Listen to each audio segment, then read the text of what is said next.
Assalamualaikum warahmatullahi wabarakatuh. Halo semuanya, kami dari kelompok 2. Izinkan kami untuk memperkenalkan diri.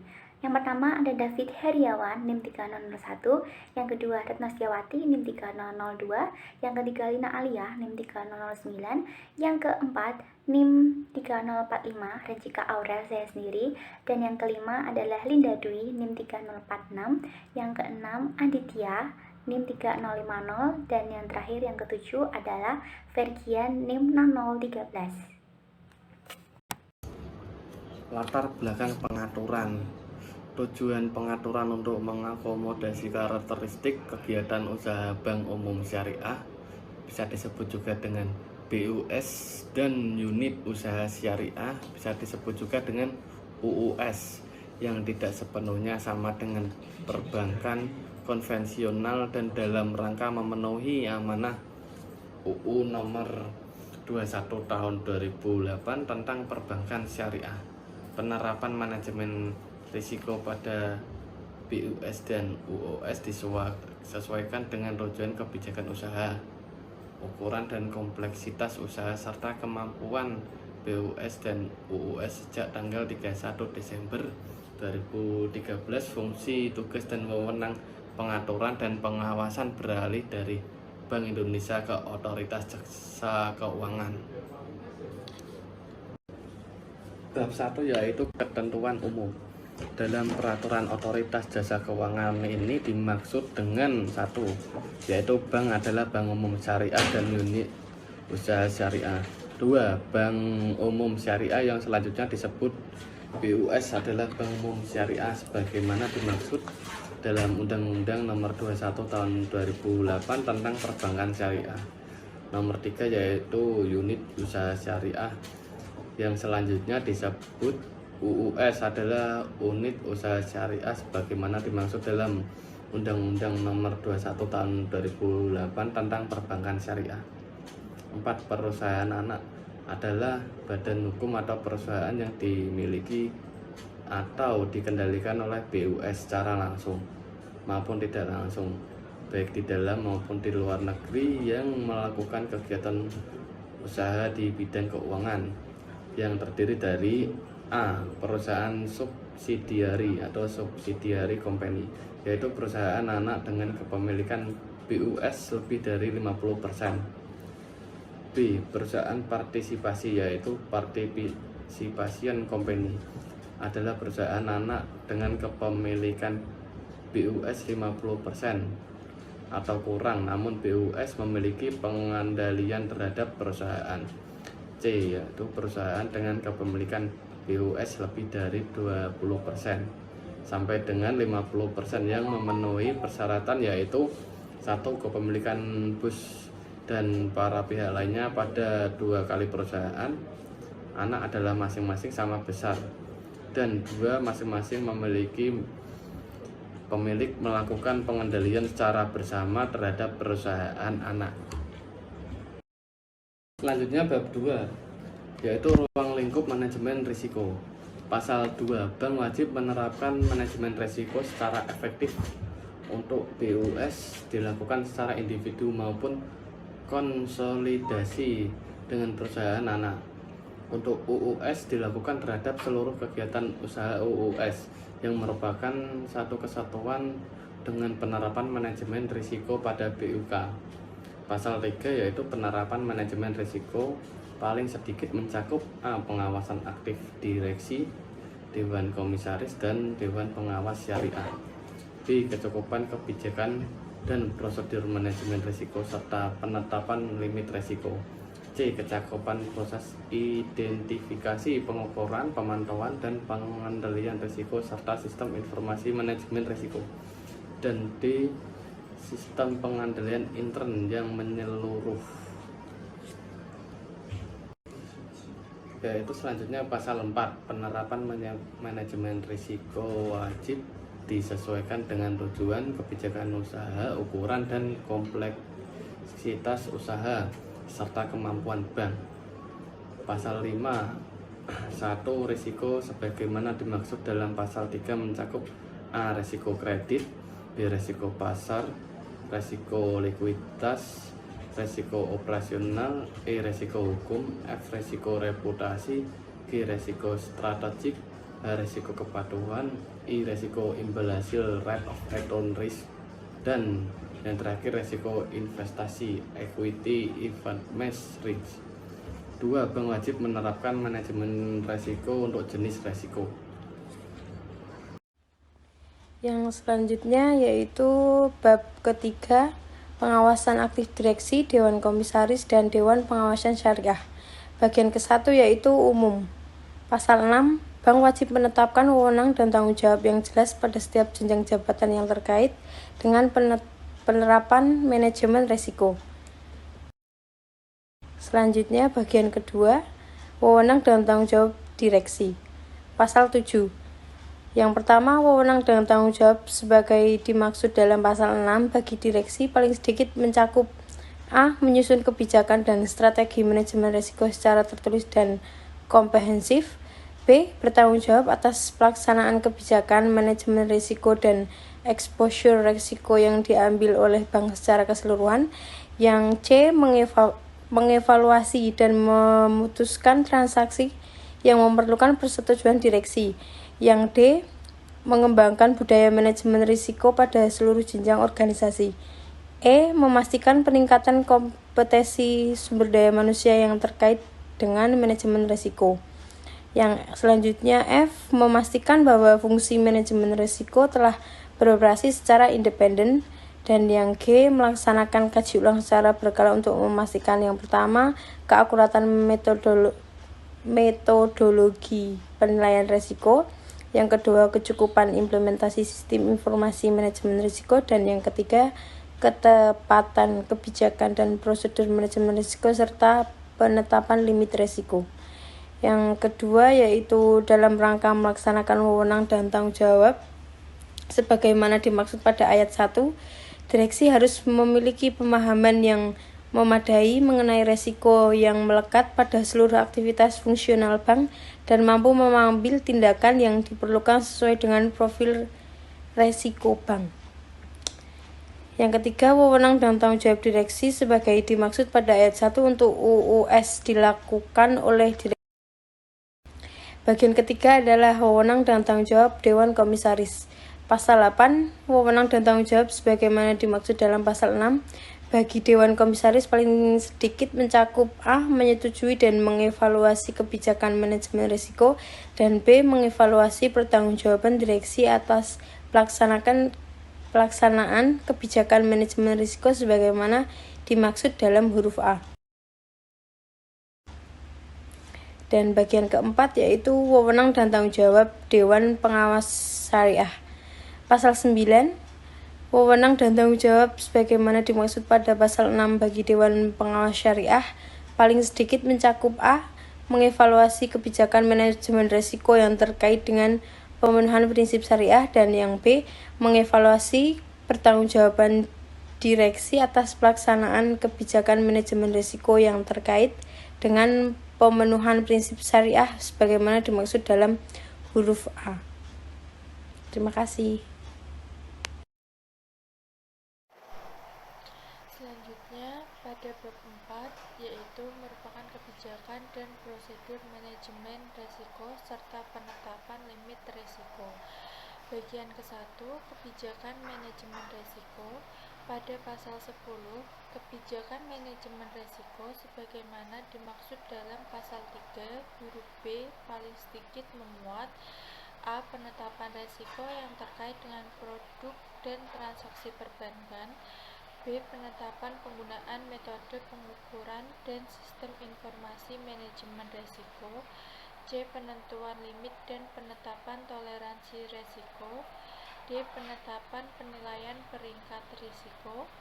E. Penyusunan rencana darurat atau contingency plan dalam kondisi terburuk atau worst case scenario. Dan yang terakhir, penetapan sistem pengendalian intern dalam penerapan manajemen risiko. Pada bagian kedua, prosedur manajemen risiko dan penetapan limit risiko tercantum dalam pasal 11. Yang pertama, prosedur manajemen risiko dan penetapan limit risiko sebagaimana dimaksud dalam pasal 3 huruf B wajib disesuaikan dengan tingkat risiko yang akan diambil atau risk appetite terhadap risiko bank. Yang kedua, prosedur manajemen risiko dan penetapan limit risiko sebagaimana dimaksud pada ayat 1 paling sedikit memuat A. Akuntabilitas dan jenjang delegasi wewenang yang jelas.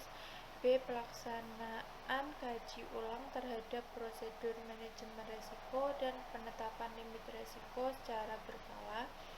Dan C. Dokumentasi prosedur manajemen risiko dan penetapan limit risiko secara memadai. Yang ketiga, penetapan limit risiko sebagaimana dimaksud pada ayat 2 wajib mencakup yang pertama, limit secara keseluruhan, yang kedua, limit per jenis risiko, dan yang terakhir, limit per aktivitas fungsional tertentu yang memiliki eksposur risiko. Kemudian bab kelima, yaitu identifikasi, pengukuran, pemantauan, dan pengendalian risiko, serta sistem informasi manajemen risiko. Bagian ke-1, pada umumnya, pasal 12, bank wajib melakukan proses identifikasi, pengukuran, pemantauan, dan pengendalian risiko sebagaimana dimaksud dalam pasal 3 huruf C terhadap faktor-faktor risiko yang bersifat material.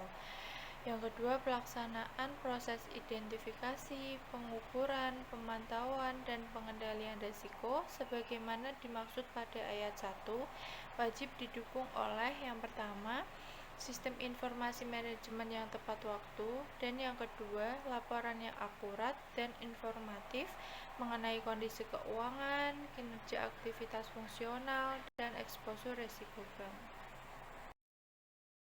Pada bagian kedua, yaitu proses identifikasi, pengukuran, pemantauan, dan pengendalian risiko, pada pasal 13, dalam rangka melaksanakan proses identifikasi risiko, bank wajib melakukan analisis paling sedikit terhadap A. Karakteristik risiko yang melekat pada bank, dan B. Risiko dari produk dan kegiatan usaha bank.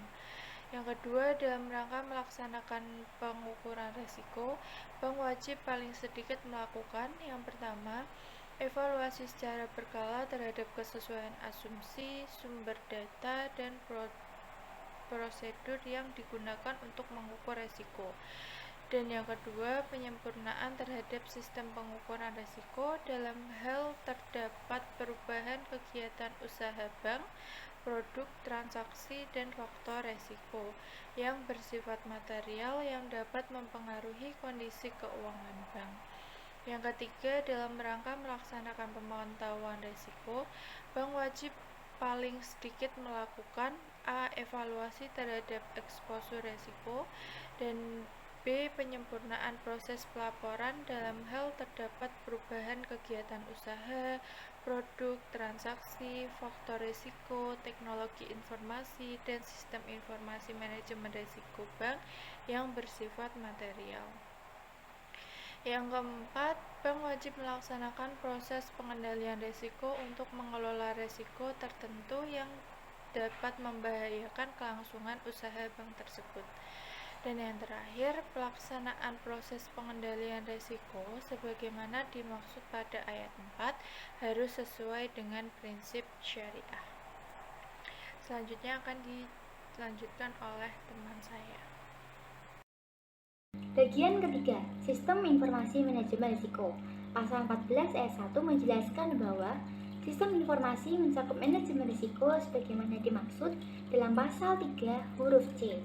Paling sedikit mencakup laporan atau informasi mengenai laporan eksposur risiko, laporan kepatuhan terhadap kebijakan, dan juga prosedur manajemen risiko, serta penetapan limit risiko, sebagaimana dimaksud dalam pasal 10 dan pasal 11. Kemudian juga mencakup laporan realisasi pelaksanaan manajemen risiko dibandingkan dengan target yang ditetapkan. Pasal 14 ayat 2 menjelaskan bahwa informasi yang dihasilkan dari sistem informasi manajemen risiko sebagaimana dimaksud pada ayat 1 wajib disampaikan secara rutin kepada direksi. Kemudian pasal 14 ayat 3 menjelaskan bahwa sistem informasi manajemen risiko sebagaimana dimaksud pada ayat 1 untuk UUS dapat menggunakan teknologi sistem informasi yang digunakan dalam sistem informasi manajemen risiko BUK. Bab 6. Sistem pengendalian intern. Bagian ke-1. Umum. Pasal 15 ayat 1 menjelaskan bahwa bank wajib melaksanakan sistem pengendalian intern secara efektif terhadap pelaksanaan kegiatan usaha dan juga operasional pada seluruh jenjang organisasi bank. Pasal 15 ayat 2 menjelaskan bahwa pelaksanaan sistem pengendalian intern untuk UUS dapat digabung dengan sistem pengendalian intern dari BUK. Pasal 16 ayat 1 pelaksanaan sistem pengendalian intern sebagaimana yang dimaksud dalam pasal 15 paling sedikit mampu secara tepat waktu mendeteksi kelemahan dan penyimpangan yang terjadi. Ayat 2 sistem pengendalian intern sebagaimana yang dimaksud pada ayat 1 wajib memastikan a. Kepatuhan terhadap peraturan perundang-undangan yang berlaku serta kebijakan atau ketentuan intern bank. B. Ketersediaan informasi keuangan dan manajemen yang lengkap, akurat, tepat guna, dan tepat waktu. C. Efektivitas dan efisien dalam kegiatan operasional. Dan D. Efektivitas budaya risiko atau risk kultur pada organisasi bank secara menyeluruh. Bagian kedua mengenai sistem pengendalian intern dalam penerapan manajemen risiko. Pasal 17 ayat 1, sistem pengendalian intern dalam penerapan manajemen risiko sebagaimana dimaksud dalam pasal 3 huruf D paling sedikit mencakup a. Kesesuaian sistem pengendalian intern dengan jenis dan tingkat risiko yang melekat pada kegiatan usaha bank.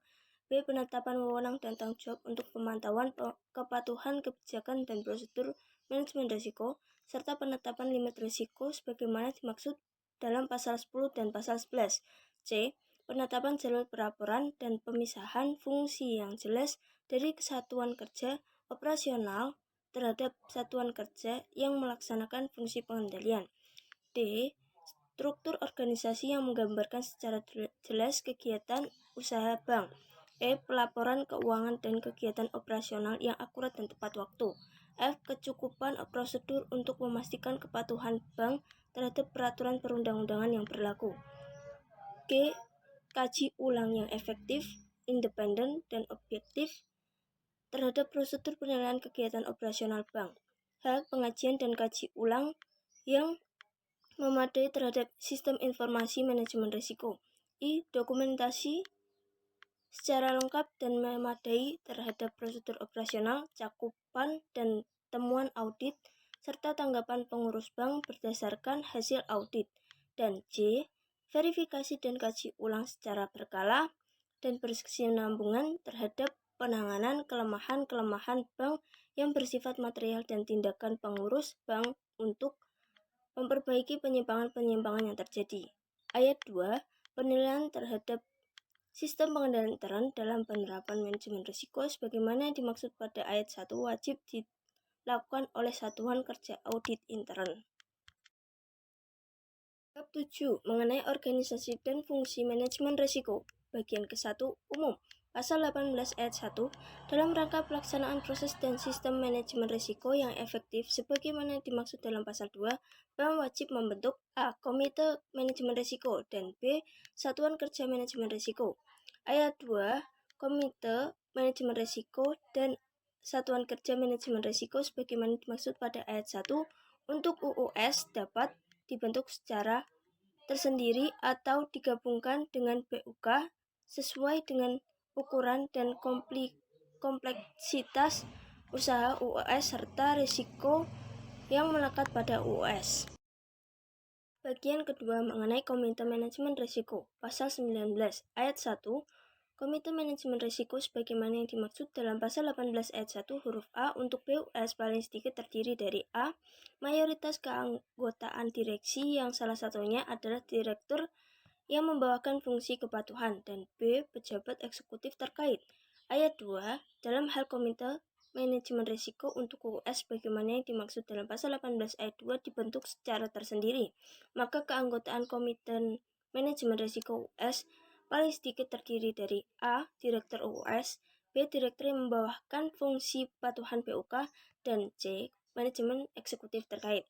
Ayat 3. Dalam hal komite manajemen risiko untuk UUS bagaimana yang dimaksud dalam pasal 18 ayat 2 digabung dengan komite manajemen risiko PUK, maka dalam pembahasan yang terkait dengan manajemen risiko UUS, Direktur UUS diikutsertakan sebagai salah satu anggota Komite Manajemen Risiko PUK. Ayat 4. Komite Manajemen Risiko sebagaimana dimaksud pada ayat 1 berwenang bertanggung jawab untuk memberikan rekomendasi kepada Direktur Utama yang paling sedikit meliputi A. Penyusunan kebijakan strategi dan pedoman penerapan manajemen risiko, B. Perbaikan atau penyempurnaan pelaksanaan manajemen risiko berdasarkan hasil evaluasi pelaksanaan manajemen risiko, dan C. Penetapan hal-hal terkait dengan keputusan bisnis yang tidak sesuai dengan prosedur normal. Bagian ketiga, Satuan Kerja Manajemen Risiko. Pasal 20, 1. Struktur organisasi Satuan Kerja Manajemen Risiko Bank sebagaimana dimaksud dalam pasal 18 ayat 1 huruf B disesuaikan dengan ukuran dan kompleksitas usaha bank serta risiko yang melekat pada bank, menimbulkan kerugian yang signifikan terhadap kondisi keuangan bank. 2. Bank wajib menyampaikan kepada otoritas jasa keuangan laporan lain yang terkait dengan penerapan manajemen risiko secara berkala atau sewaktu-waktu apabila diperlukan. 3. Format tata cara pelaporan dan pengenaan sanksi atas laporan sebagaimana dimaksud pada ayat 2 mengacu pada ketentuan yang mengatur mengenai pelaporan bank. Kompleksitas. 4. Wewenang dan tanggung jawab Satuan Kerja Manajemen Risiko. Pasal 21 Satuan Kerja Operasional Risk Taking Unit sebagaimana dimaksud dalam pasal 20 ayat 2 wajib menginformasikan eksposur risiko yang melekat pada satuan kerja yang bersangkutan kepada Satuan Kerja Manajemen Risiko secara berkala. 8. Pelaporan. Pasal 22 1. Bank wajib menyampaikan laporan profil risiko baik secara individu maupun secara konsolidasi kepada otoritas jasa keuangan. 2. Laporan profil risiko sebagaimana dimaksud pada ayat 1 wajib memuat substansi yang sama dengan laporan profil risiko yang disampaikan oleh Satuan Kerja Manajemen Risiko kepada Direktur Utama atau kepada direktur yang ditugaskan secara khusus dan Komite Manajemen Risiko. 3. Laporan profil risiko sebagaimana dimaksud pada ayat 1 disampaikan secara triwulanan untuk posisi bulan Maret, Juni, September, dan Desember. 4. Dalam hal diperlukan, otoritas jasa keuangan dapat meminta bank menyampaikan laporan profil risiko sebagaimana dimaksud pada ayat 1 di luar jangka waktu yang ditetapkan sebagai mana dimaksud pada ayat ketiga. 5. Laporan profil risiko sebagaimana dimaksud pada ayat 1 untuk posisi bulan Maret dan posisi bulan September berpedoman pada lampiran yang merupakan bagian yang tidak terpisahkan dari peraturan otoritas jasa keuangan ini. 6. Penilaian profil risiko dalam rangka penyusunan laporan profil risiko sebagaimana dimaksud pada ayat 5 mengacu pada ketentuan otoritas jasa keuangan mengenai penilaian tingkat kesehatan bank umum syariah dan unit usaha syariah. 7. Laporan profil risiko sebagaimana dimaksud pada ayat 1 untuk posisi bulan Juni dan posisi bulan Desember disampaikan sebagai bagian dari hasil penilaian sendiri atau self-assessment atas tingkat kesehatan bank. Bab 9. Ketentuan lain-lain. Pasal 27. Otoritas jasa keuangan dapat melakukan penilaian terhadap penerapan manajemen risiko pada bank. Pasal 28, bank wajib menyediakan data dan informasi yang berkaitan dengan penerapan manajemen risiko kepada otoritas jasa keuangan.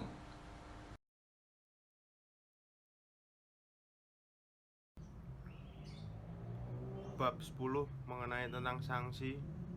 Yang pertama, bank yang terlambat menyampaikan laporan sebagaimana yang dimaksud dalam pasal 22 dikenakan sanksi administratif berupa denda sebesar 1 juta rupiah per keterlambatan laporan. Yang kedua, bank yang tidak menyampaikan laporan sebagaimana dimaksud dalam pasal 22 dikenakan sanksi administratif berupa denda sebesar 50 juta rupiah per laporan. Yang ketiga, bank yang tidak menyampaikan laporan sebagaimana dimaksud dalam pasal 22 dan telah dikenakan sanksi sebagaimana dimaksud pada ayat 2 tetap wajib menyampaikan laporan kepada otoritas jasa keuangan. Yang keempat, bank yang menyampaikan laporan sebagaimana dimaksud dalam pasal 22 namun dinilai tidak lengkap secara signifikan atau tidak dilampiri dengan dokumen dan informasi yang material.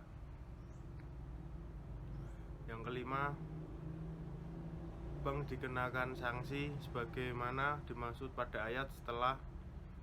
Yang pertama, bank diberikan 2 kali surat teguran oleh otoritas jasa keuangan dengan tenggang waktu 7 hari kerja untuk setiap surat teguran.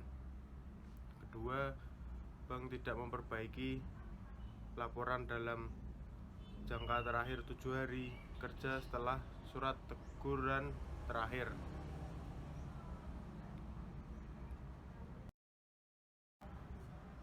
Bab 11 ketentuan penutup. Pasal 22 ketentuan lebih lanjut mengenai penerapan manajemen risiko bagi bank diatur dalam surat edaran otoritas jasa keuangan. Pasal 33 yang pertama, pada saat peraturan OJK ini mulai berlaku, maka peraturan Bank Indonesia nomor 13/23/PBI/2011 tentang penerapan manajemen risiko bagi bank umum syariah dan unit usaha syariah dicabut dan dinyatakan tidak berlaku. Yang kedua, dengan berlakunya peraturan otoritas jasa keuangan ini, pengaturan bagi bank yang sebelumnya mengacu pada ketentuan mengenai penerapan manajemen risiko bagi bank umum menjadi mengacu pada peraturan otoritas jasa keuangan. Pasal 34 yang pertama, peraturan Bank Indonesia nomor 8/6/PBI/2006 tentang penerapan manajemen risiko secara konsolidasi bagi bank yang melakukan pengendalian terhadap perusahaan anak dinyatakan tetap berlaku sepanjang tidak bertentangan dengan ketentuan ini. Yang kedua, ketentuan pelaksanaan dari peraturan Bank Indonesia nomor 5/8/PBI/2003 tentang penerapan manajemen risiko bank umum sebagaimana telah diubah dengan peraturan Bank Indonesia nomor 11/25/PBI/2009 dinyatakan tetap berlaku bagi PS dan UUS sepanjang tidak bertentangan dengan peraturan otoritas jasa keuangan ini. Yang ketiga, ketentuan pada angka 9 surat edaran Bank Indonesia nomor 5/21/DPNP perihal penerapan manajemen resiko bagi bank umum dinyatakan tidak berlaku. Pasal 35 Peraturan Otoritas Jasa Keuangan ini mulai berlaku pada tanggal diundangkan